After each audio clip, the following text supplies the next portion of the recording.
నమస్తే C news కి స్వాగతం. నేను ప్రశాంతి. ముందుగా బులెటిన్ లో హెడ్లైన్స్. ప్రముఖ పర్యాటక గమ్యస్థానంగా ఆంధ్రప్రదేశ్ విజయవాడలో ఘనంగా పర్యాటక దినోత్సవం.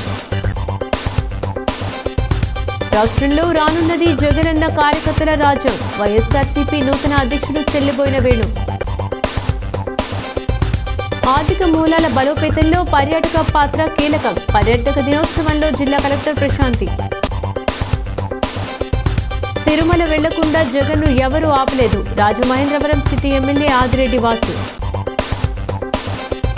220 రైతు సేవా కేంద్రాల ద్వారా కొనుగోళ్లు. జిల్లా joint collector S Chinnaramudu. Andhra Pradesh రాష్ట్రాన్ని ప్రముఖ పర్యాటక గమ్యస్థానంగా మారుస్తామని రాష్ట్ర ముఖ్యమంత్రి నారా చంద్రబాబు నాయుడు వెల్లడించారు. విజయవాడలోని తుమ్మలపల్లి క్షేత్రీయ కళాక్షేత్రంలో పర్యాటకం శాంతి అనే థీమ్తో పర్యాటక సాంస్కృతిక సినిమాటోగ్రఫీ మంత్రి కందుల దుర్గేష్ అధ్యక్షతన నిర్వహించిన వరల్డ్ టూరిజం డే 2024 జరిగింది. ఈ సందర్భంగా ముఖ్యమంత్రి చంద్రబాబు నాయుడు మంత్రి దుర్గేష్ చేతుల మీదుగా 38 మందికి ఏపీ టూరిజం ఎక్సలెన్స్ అవార్డులను ప్రదానం చేశారు. కార్యక్రమంలో ఆంధ్రప్రదేశ్ ఔన్నత్యాన్ని కీర్తిస్తూ చిన్నారులు ప్రదర్శించిన సాంస్కృతిక నృత్యాలు ఆహుతులను అలరించాయి. కళాక్షేత్రం బయట ఏర్పాటు చేసిన పర్యాటక స్టాళ్లను మంత్రి పరిశీలించారు. ఈ సందర్భంగా 100 కోట్ల రూపాయలతో కర్నూలు జిల్లా ఆధోనిలో 250 మందికి ఉపాధి కల్పించే విమల రీజెన్సీని ముఖ్యమంత్రి చంద్రబాబు నాయుడుతో కలిసి పర్యాటక శాఖ మంత్రి కందుల దుర్గేష్ ప్రారంభించారు. అదేవిధంగా 6 కోట్ల రూపాయలతో 15 మందికి ఉపాధి కల్పించే Chandragiri port sound and light షోని ప్రారంభించారు. 7.32 కోట్లతో అనకాపల్లి జిల్లా బొజ్జనకొండలో బౌద్ధ స్తూపం విశేషాలు తెలిపే బౌద్ధ రామాన్ని ప్రారంభించారు. ఈ సందర్భంగా ప్రయాణికులకు పర్యాటక రైల్ కమ్ రోడ్డు ప్యాకేజీలు అందించే ఉద్దేశంతో ఐఆర్సీటీసీ, ఏపీ టీడీసీ సంయుక్తంగా ఒప్పందం చేసుకున్నాయి. పర్యాటక రంగం ద్వారా శాంతిని నెలకొల్పాలన్న ఉద్దేశంతో పర్యాటక ఆంధ్రప్రదేశ్కు శ్రీకారం చుడుతున్నామన్నారు. ఆహ్లాదాన్ని కలిగించేది పర్యాటకమైతే అందుకు అనువైన ప్రాంతం ఆంధ్రదేశమన్నారు. చంద్రబాబు ఇతర రంగాలతో పాటు పర్యాటక రంగానికి అందిస్తున్న సలహాలు, సూచనలతో త్వరలోనే రాష్ట్రంలో పర్యాటక రంగం విరాజిల్లుతుందన్నారు. కేంద్ర ప్రభుత్వ పథకాలైన Swadeshi Darshan, Prasad, challenged based programme, శాసీ ద్వారా ఆంధ్రప్రదేశ్లో పర్యాటకం అభివృద్ధి చేస్తామన్నారు. కార్యక్రమంలో స్థానిక ఎంపీ, శాసనసభ్యులు Gadde Rammohan Rao, Vasantha Krishnaprasad, AP TDC MD Abhishikt Kishore, ED Padmavathi, tour ఆపరేటర్లు, హోటల్ యజమానులు, ఛాంబర్ ఆఫ్ కామర్స్, పర్యాటక శాఖ అధికారులు, సిబ్బంది తదితరులు పాల్గొన్నారు. సాంస్కృతిక శాఖలో ఇటు పర్యాటక శాఖలో రాజమహేంద్రవరం ఆనంద్ రీజెన్సీ పందిరి ఫంక్షన్ హాల్లో వైఎస్ఆర్సీపీ జిల్లా అధ్యక్షులుగా మాజీ మంత్రి చెల్లిబోయిన శ్రీనివాస వేణుగోపాలకృష్ణ పదవీ బాధ్యతల స్వీకరణ మహోత్సవం ఘనంగా జరిగింది. వైఎస్ఆర్సీపీ యువజన విభాగం రాష్ట్ర అధ్యక్షులు జక్కంపూడి రాజా సమావేశానికి అధ్యక్షత వహించారు. పార్టీ నాయకులు, కార్యకర్తలు అన్ని నియోజకవర్గాల నుంచి పెద్ద ఎత్తున తరలివచ్చారు. అనపర్తి ఏఎంసీ చైర్మన్ కృష్ణారెడ్డి వేదికపైకి ఆహ్వానితులను ఆహ్వానించారు. ఈ సందర్భంగా నూతన అధ్యక్షులు వేణు మాట్లాడుతూ తనను కార్యకర్తలే నడిపించాలని, కార్యకర్తలు చెప్పినట్టుగానే నేర్చుకుంటానని, రానున్నది కార్యకర్తల జగనన్న రాజ్యమని చెప్పారు. అధికారంలో ఉన్న వారు పనిచేసేలా చేయటం ప్రతిపక్షం బాధ్యత అన్నారు. నాయకుడిది టెంపరరీ పోస్ట్ అని, కార్యకర్తది పర్మనెంట్ పోస్ట్ అన్నారు. తాను క్రమశిక్షణ కలిగిన కార్యకర్తగా, జక్కంపూడి రామ్మోహన్ రావు శిష్యుడిగా అంచెలంచెలుగా ఎదిగానన్నారు. పదవి కంటే ప్రవర్తనే ముఖ్యమన్నారు. కార్యకర్తలే పార్టీకి పునాది అని, ఆ పునాదిని ఆదర్శవంతంగా తీర్చిదిద్దామన్నారు. అధికార పక్షం నమ్మక ద్రోహాన్ని ఇచ్చిన హామీలను ఉల్లంఘించడం, ఇసుక విధానంపై జరుగుతున్న మోసం తదితర అంశాలపై ప్రజల్లో చర్చించాలన్నారు. చంద్రబాబు తన రాజకీయం కోసం ప్రజల మనోభావాలను హింసిస్తున్నారన్నారు. జగనన్న ధీటైన నాయకుడని, అందుకే నా మతం మానవత్వం అని వెలుగెత్తి చాటారన్నారు. పదవి అనేది అలంకారం కాదు, బాధ్యత అన్నారు. చంద్రబాబు పాపం చంద్రబాబుకే చుట్టుకుంటుందన్నారు. జక్కంపూడి మాట్లాడుతూ మాజీ మంత్రి చెల్లిబోయిన వేణు సారథ్యంలో తూర్పుగోదావరి జిల్లాలో వైసీపీకి పూర్వ వైభవం వస్తుందన్నారు. రానున్న ఎన్నికల్లో తూర్పుగోదావరి జిల్లాలోని 7 అసెంబ్లీ స్థానాలను వైఎస్ఆర్సీపీ కైవసం చేసుకోవాలన్నారు. వైసీపీ సీజీసీ సభ్యురాలు Jakkampudi Vijayalakshmi, parliament in-charge doctor Guduri Srinivas, మాజీ ఎమ్మెల్యేలు సత్తి సూర్యనారాయణ రెడ్డి, తలారి వెంకట్రావు, శ్రీనివాస్ నాయుడు, రౌతు సూర్యప్రకాశ్రావు, రాష్ట్ర హౌసింగ్ కార్పొరేషన్ మాజీ చైర్మన్ షర్మిలారెడ్డి, రాష్ట్ర కార్యదర్శి గిరిజాల బాబు, ఆకుల వీర్రాజు, నందెపు శ్రీనివాసు తదితరులు పాల్గొన్నారు. కాంగ్రెస్ పార్టీ అధ్యక్షుడిగా రాష్ట్ర వైఎస్ఆర్ కాంగ్రెస్ పార్టీ అధ్యక్షులు వైఎస్ జగన్మోహన్ రెడ్డి గారు నియమించినటువంటి సందర్భంలో గతం వరకు పనిచేసినటువంటి జక్కంపూడి రాజా గారి దగ్గర నుండి అధ్యక్ష బాధ్యతలను స్వీకరించడం జరిగింది.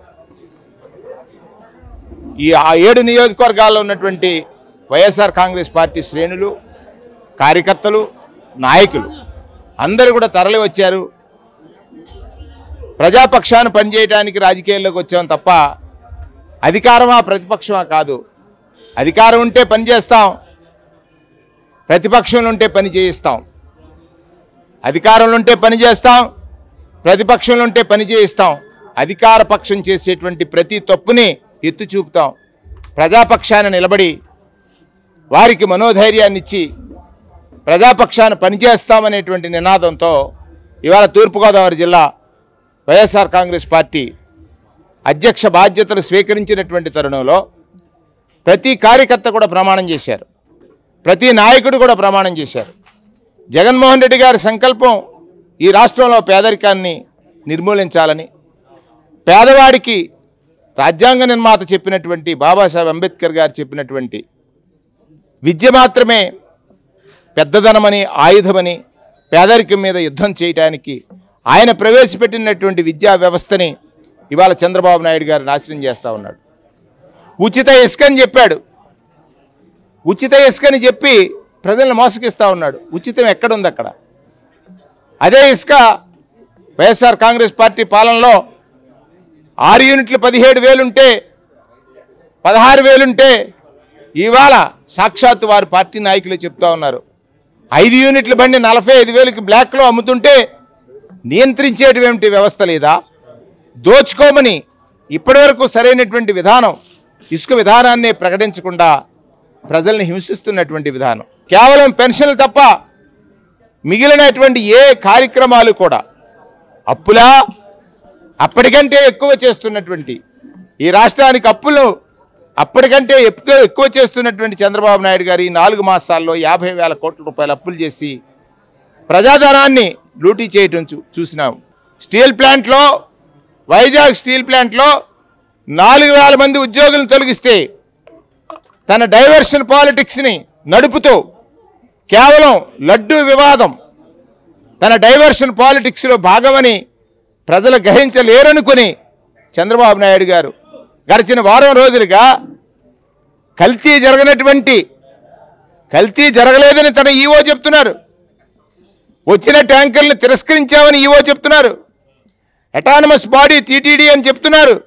నాకున్న అనుభవం, ప్రత్యేకించి 7 నియోజకవర్గాల్లో నాయకులతో నాకున్నటువంటి సత్సంబంధాలు, ప్రధానంగా ఆనాడు ఈ జిల్లాలో జక్కంపూడి రామ్మోహన్ రావు గారు సారథ్యంలో జిల్లా కాంగ్రెస్ అధ్యక్షుడిగా ఉండగా ఆయనతో తిరిగినటువంటి సాహచర్యం, ప్రత్యేకంగా ఇక్కడ ఉన్నటువంటి నాయకులు ఉన్నటువంటి కమిట్మెంట్ని మరింత పెంచి ఎలా నూతనత్వం అంటే తూర్పుగోదావరి జిల్లా వైఎస్ఆర్ కాంగ్రెస్ పార్టీ అంటే ఒక రోల్ మోడల్గా పనిచేసేటట్టుగా అధ్యక్షుల వారి యొక్క అనుమతితో పనిచేసి ముందుకు తీసుకువెళ్తాననే దాంట్లో ఏమాత్రం అనుభవం.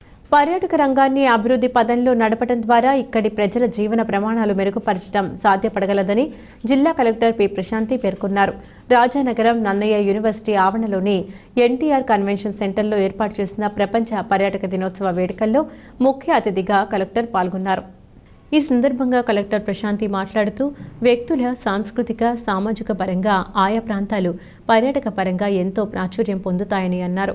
అహ్మదాబాద్ సబర్మతి ఆశ్రమం, దసరా వేడుకలు, బుల్ ఫైట్ పరంగా కర్ణాటక గోదావరి పుష్కరాల నేపథ్యంలో రాజమహేంద్రవరంలో పడవ పందాలు, ఎలిఫెంట్ ఫెస్టివల్ నేపథ్యంలో కేరళ స్వచ్ఛ నగరంగా ఇండోర్ నగరం, ప్రకృతి వ్యవసాయ పరంగా సిక్కిం రాష్ట్రం ఒక ప్రత్యేక గుర్తింపును కలిగి ఉన్నాయన్నారు. పర్యాటక రంగం ప్రభావితంతో ఇక్కడి ప్రజల జీవన ప్రమాణాలు మెరుగవడంతో పాటుగా సేవారంగం, ఉపాధి రంగం, మౌలిక రంగపరంగా అభివృద్ధి సాధ్యపడుతుందని పేర్కొన్నారు. పర్యాటక పరంగా ఆసక్తి కలిపే అంశాలతో కూడి రూపొందించిన ఫోటో ప్రదర్శన, వీడియో ప్రదర్శన తదితర విభాగాల్లో ప్రదర్శించిన అంశాలు ఎంతో ఆకట్టుకున్నాయని పేర్కొన్నారు. వేదంలా ఘోషించే గోదావరి అనే గేయంతో మనం ఈ ప్రాంతం ఎంతో నమ్మకమై ఉందని కలెక్టర్ తెలిపారు. ఈ ప్రాంతాన్ని పర్యాటక పరంగా అభివృద్ధి చేయడంలో ప్రజలు పెద్ద ఎత్తున భాగస్వామి కావాలని పిలుపునిచ్చారు. పర్యావరణ పరంగా విజ్ఞానంతో పాటు ఆర్థికంగా కూడా మూలాలు బలోపేతం ఆయా ప్రాంతాల ప్రజల జీవన స్థితిగతులు మెరుగుపడతాయని కలెక్టర్ తెలిపారు. రానున్న రోజుల్లో పర్యాటక హబ్గా తీర్చిదిద్దడంలో ప్రణాళికలు సిద్ధం చేస్తున్నారన్నారు. నన్నయ్య యూనివర్సిటీ విద్యార్థులు మెరుగైన ఫలితాలు సాధించడం ద్వారా ఈ ప్రాంతానికి పేరు తీసుకురావాలన్నారు. ఈ కార్యక్రమంలో Nannaya university vice chancellor Y Srinivas, tourism ప్రాంతీయ సంచాలకులు వి స్వామినాయుడు, స్థానిక ప్రజాప్రతినిధులు, అధికారులు, నన్నయ్య యూనివర్సిటీ ప్రొఫెసర్లు, అధికారులు పాల్గొన్నారు. సో ఈ రోజు మనం వరల్డ్ టూరిజం డేని నన్నయ్య యూనివర్సిటీ ప్రాంగణంలో సెలబ్రేట్ చేసుకుంటున్నాం. ఈ వరల్డ్ టూరిజం డే అనేది యునైటెడ్ నేషన్స్ కాయిన్ చేయడం జరిగింది. 1980 నుంచి మనం సెలబ్రేట్ చేసుకుంటూనే ఉన్నాం. ఈ ఇయర్ వాళ్ళు ఒక స్లోగన్ కూడా ఇచ్చారు, టూరిజం అండ్ పీస్. టూరిజం అనగానే చాలా వరకు అందరూ పర్యాటక ప్రాంతాల సందర్శన అనుకుంటారు, కానీ దాంట్లో విజ్ఞానం కూడా ఉంది, ఫ్యాషన్స్, ఎకానమీ. సో మనం టూరిజం వల్ల చాలా నేర్చుకుంటాం. మీరు ఇప్పుడు చాలా ఇంతకుముందు మాట్లాడిన వక్తలందరూ గోదావరి గురించి చెప్పారు, రాజమండ్రి ప్రాశస్త్యం గురించి చెప్పారు. సో మనం కొన్ని ప్రాంతాలు ఆ ప్రాంతం యొక్క విశిష్టత వల్ల మనం విజిట్ చేస్తాం, maybe because of historical importance. కొన్ని ప్రాంతాలు మీరు visit because of the persons who come from that place. ఇప్పుడు మీరు గుజరాత్ వెళ్ళిన వాళ్ళు ప్రతి ఒక్కరు కూడా సబర్మతి వెళ్తారు. అది ఒక మంచి పర్యాటక ప్రాంతంగా మారింది. దానికి కారణం గాంధీజీని స్మరించుకుంటూ మనం అక్కడికి వెళ్ళడం జరుగుతుంది. అలానే కొన్ని ప్రాంతాల్లో కల్చర్ వల్ల చాలా ప్రాబల్యం తెచ్చుకున్నాం. ఫర్ ఎగ్జాంపుల్ మైసూర్ వెళ్ళే వాళ్ళందరూ కూడా దసరా అకేషన్లో వెళ్ళాలని అనుకుంటారు. అలానే మనకి కేరళలో ఎలిఫెంట్ ఫెస్టివల్ జరుగుతుంది. అలానే కేరళలో మనకి బోట్ రేసెస్ కూడా జరుగుతాయి. అలానే మనకి సంక్రాంతి టైంలో bull fight Karnataka and Tamil Nadu బార్డర్స్లో జరుగుతాము. So they are all like cultural practices. అది చూడడానికి దేశ విదేశాల నుంచి కూడా వస్తుంది. అలానే మన గోదావరి పుష్కరాలు, అదర్వైజ్ జగన్నాథ్ యాత్ర, ఇది చూసుకుంటే they are tradition, religious practices చూడడానికి కూడా వస్తారు. So if your Nannaya university ranks first, కొంచెం మన యూనివర్సిటీ ర్యాంకింగ్స్లో నన్నయ్య యూనివర్సిటీ ఇంప్రూవ్ అయితే డెఫినెట్గా అడ్మిషన్స్ అనేవి ఇంప్రూవ్ అవుతాయి, కాంపిటీషన్ కూడా పెరుగుతుంది. ఇఫ్ అవర్ సిటీని మన అందరం కలిసి చాలా బ్యూటిఫుల్గా సీనిక్గా చేసుకున్నామంటే ఇక్కడ ఉన్న scenic beauty, traditional importance, cultural importance, వాటన్నిటికి కూడా అదొక వాల్యూ ఎడిషన్ అనేది అవుతుంది. వైఎస్ఆర్ కాంగ్రెస్ పార్టీ అధ్యక్షుడు మాజీ ముఖ్యమంత్రి జగన్మోహన్ రెడ్డిని తిరుమల దర్శనానికి వెళ్లకుండా ఎవరూ ఆపలేదని, డిక్లరేషన్పై సంతకం చేయలేక ఆయనే కార్యక్రమం రద్దు చేసుకున్నారని రాజమండ్రి సిటీ ఎమ్మెల్యే ఆదిరెడ్డి శ్రీనివాస్ వ్యాఖ్యానించారు. వైసీపీ 5 ఏళ్ల పాలనలో తిరుమల తిరుపతి దేవస్థానాన్ని అన్ని విధాలుగా భ్రష్టు పట్టించారని ఆగ్రహం వ్యక్తం చేశారు. తిలక్ రోడ్డులోని తన కార్యాలయంలో ఆయన మాట్లాడుతూ, ముఖ్యమంత్రిగా 5 ఏళ్ల కాలంలో సతీ సమేతంగా వెళ్లి శ్రీవారికి పట్టు వస్త్రాలు ఎందుకు సమర్పించలేదని ప్రశ్నించారు. డిక్లరేషన్పై సంతకం అంటే జగన్ ఎందుకు భయపడుతున్నారని ప్రశ్నించారు. తిరుమల లడ్డు ప్రసాదం నాణ్యతను చెడగొట్టిన జగన్ వెంకటేశ్వర స్వామిని అడ్డం పెట్టుకుని రాజకీయం చేద్దామనుకుంటే కుదరదన్నారు.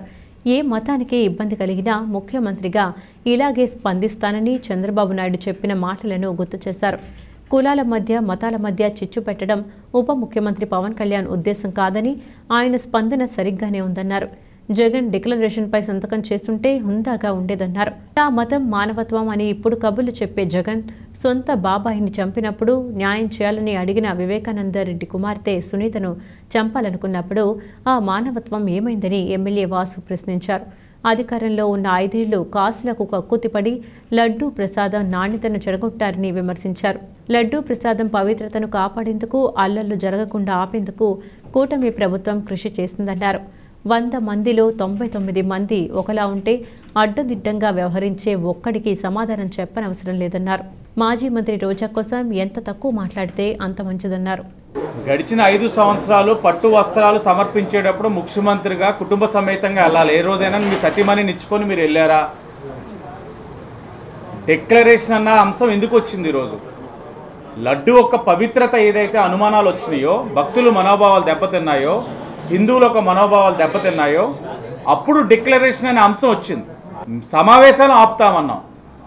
ఆయనగా ఏ విధమైన ఇబ్బందులు కలగకుండా, ఎక్కడ కూడా ఈ మతాల మధ్యన చిచ్చుపడే విధంగా మాట్లాడకుండా ఉంటే ఆయన ఎవరు ఆపాల్సిన అవసరమే లేదు. ఎన్నిసార్లు వెళ్ళిన వ్యక్తి ఈరోజు వెళ్తే కొత్త ఏంటి?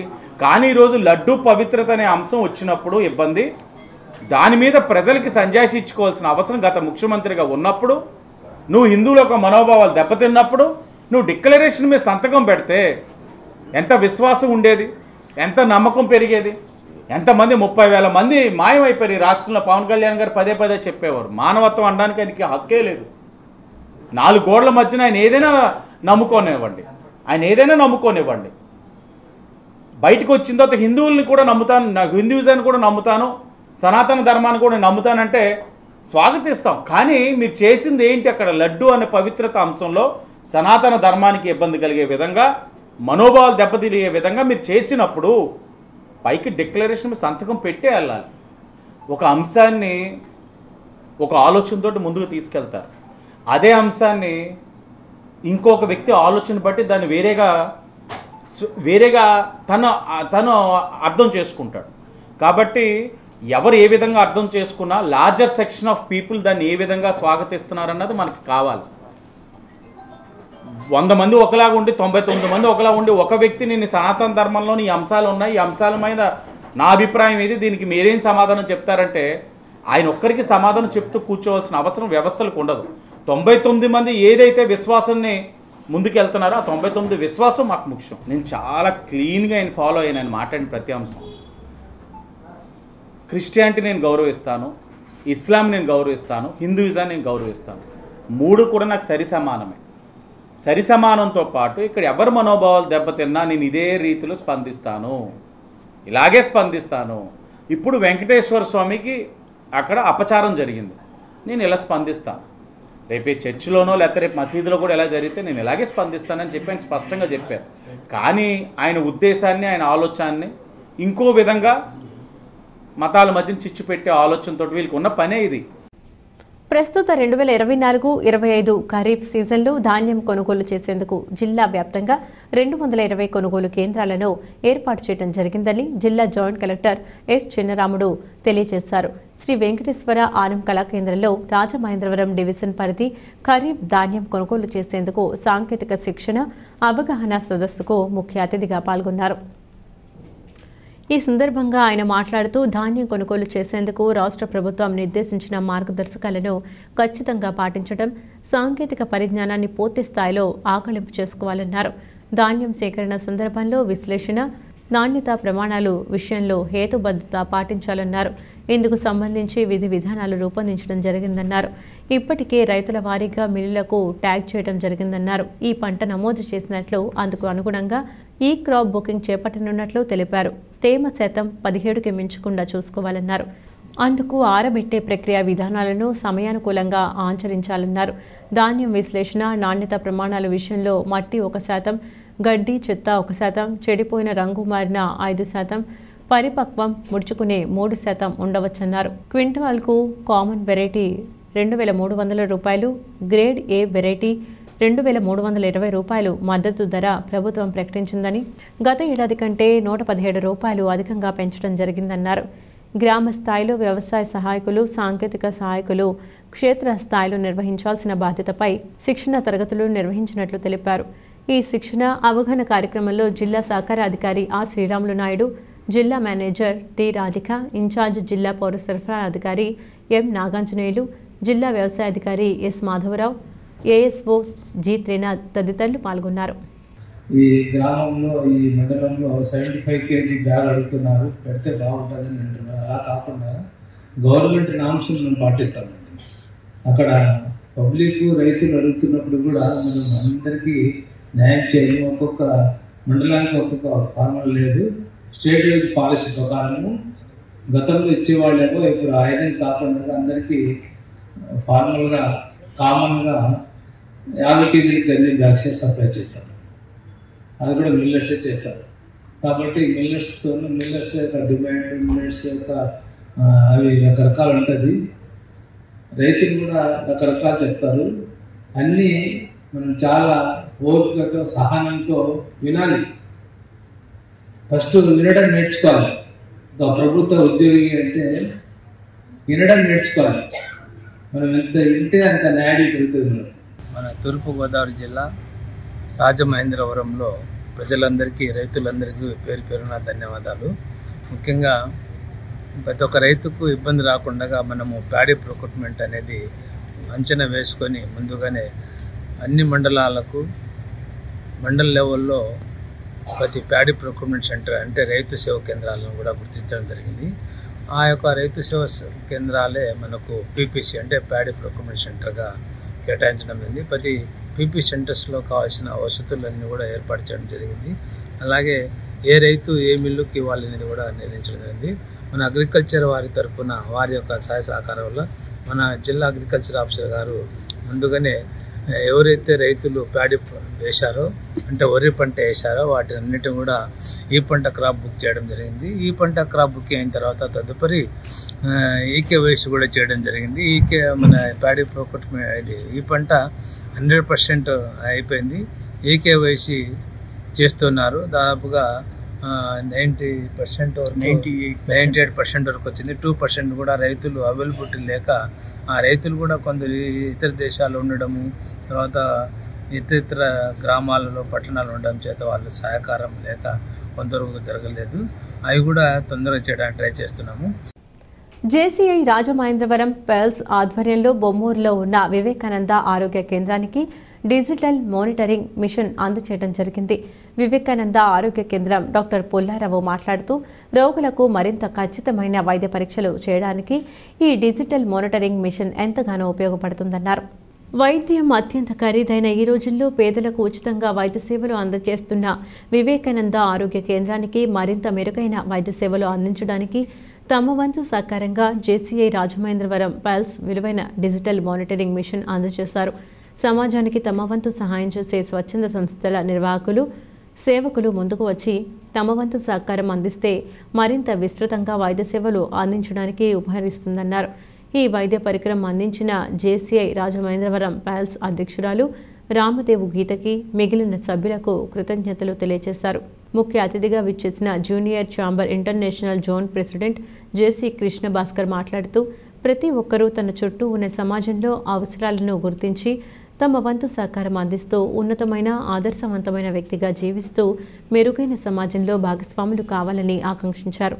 సెక్రటరీ జేసీ లావణ్య, కోశాధికారి ఐశ్వర్య, ఐపీపీ జేసీ వాసవి, జేసీ శ్రీకన్య, జేసీ వాసవి చైతన్య, రోగులు, స్థానిక ప్రజలు పాల్గొన్నారు. ఎన్డీఏ కూటమి పేదల ప్రభుత్వమని రాజమండ్రి ఎమ్మెల్యే ఆదిరెడ్డి శ్రీనివాస్ అన్నారు. ఇటీవల వచ్చిన గోదావరి వరదల నేపథ్యంలో గోదావరి లంకంలో ఉండే 54 మత్స్యకార కుటుంబాలకు చందా సత్రంలో పునరావాసం ఏర్పాటు చేసి వారికి నిత్యావసర వస్తువులు గతంలోనే అందించడం జరిగింది. అయితే ఆ 54 కుటుంబాలకు ప్రభుత్వం అందించిన 5.40 లక్షలను ముంపు బాధితులకు చందా సత్రంలో అందించారు.